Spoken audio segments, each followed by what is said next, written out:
Hi, my name's Dave Fincham. I just want to share a message of hope for anyone out there struggling with mental health. Certainly ex-veterans, servicemen, servicewomen, generally anybody at the moment. It's a really hard time. I went through a really tough time a few years ago.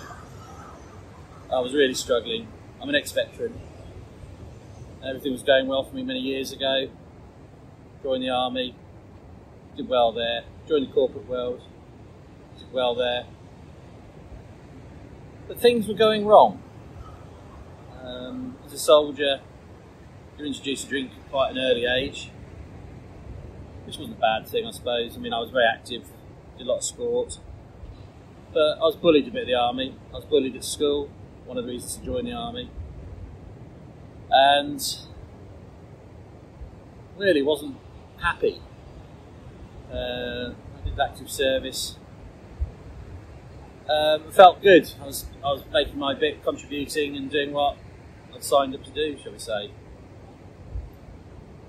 But as years go on, there's looking back, an expectation on me to prove to everybody that everything's great, and I kept thinking more about others than myself. And I think what people need to learn is about, you've got to think yourself first, and this is certainly something that I've learned.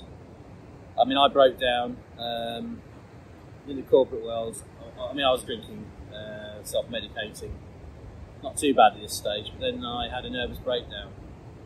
This is after finding my dream job.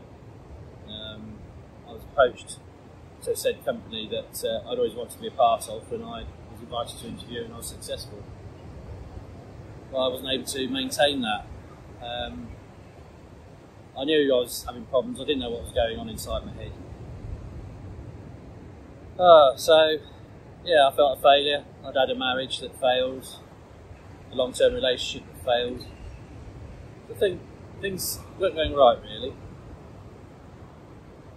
Now, the key thing for me was building up the courage to start finding help. I'd confided in a very close friend, my partner, Alli, and the courage it took just to try and pick up the phone to make a call. I mean, I was drinking a lot. I was on probably 4, 5, 6 bottles of wine a day.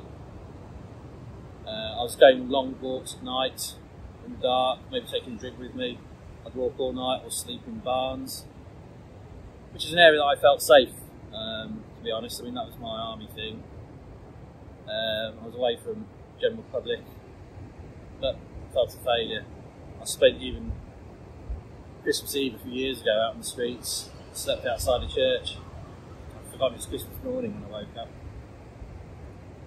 So, yeah, I think those that have the courage and make that first call, I think you must expect some form of rejection initially, but you don't give up.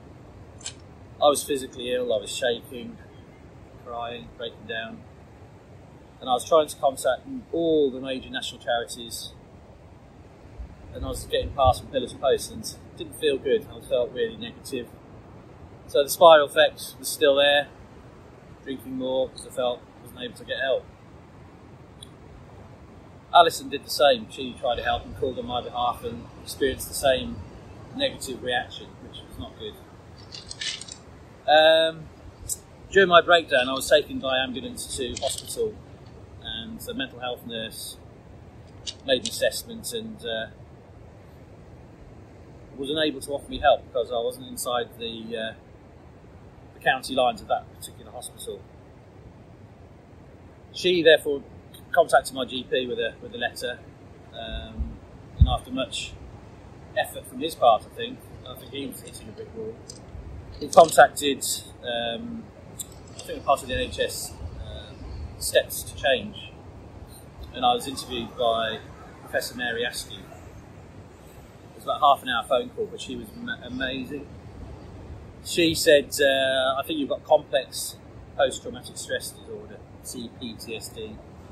And because of the complexity of it, and as a civilian, we can't manage you, but I can refer you to St Andrew's Care, who have the tools and supports veterans and serving service personnel. This is what she did. So on the back of that call, I was assessed by St Andrews through TILS, and confirmation that I was suffering with PTSD. They got in touch with the Matthew Project, who offer counselling for a whole range of different genres, people, children, different areas of not just mental health but difficulties in life. And I was passed through to their branch called Outside the Wire, which looks after people suffering through self-medicating with either drugs or alcohol, both. In my case, just alcohol. The first call I made for the Matthew Project was such a good feeling. I spoke to a chap by the name of Wayne, who was an ex-army guy. I thought, wow, I can talk to somebody at last. And through St Andrews Care, I met, for the first consultation, a guy called Perry, who's also an ex-army guy. I just thought I'd won the lottery, you know, somebody I could sit and listen to, and they know the background, how things tick. So Perry referred me through for CBT, cognitive behavioural therapy, and my therapist, Vicky, was amazing.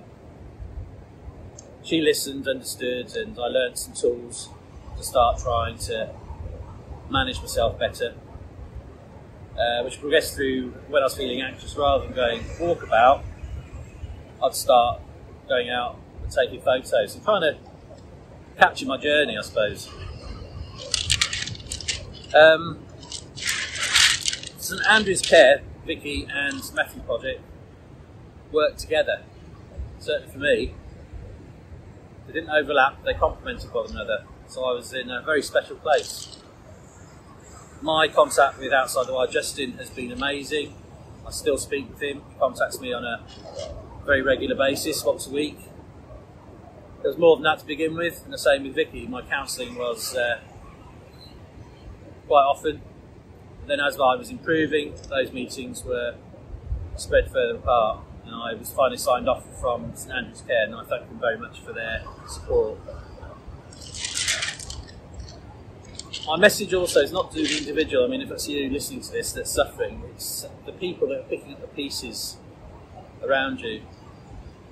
I've been estranged from my mother, a sister and a brother, not just from my PTSD. I think there were some other historical issues, but my actions compounded that, I think.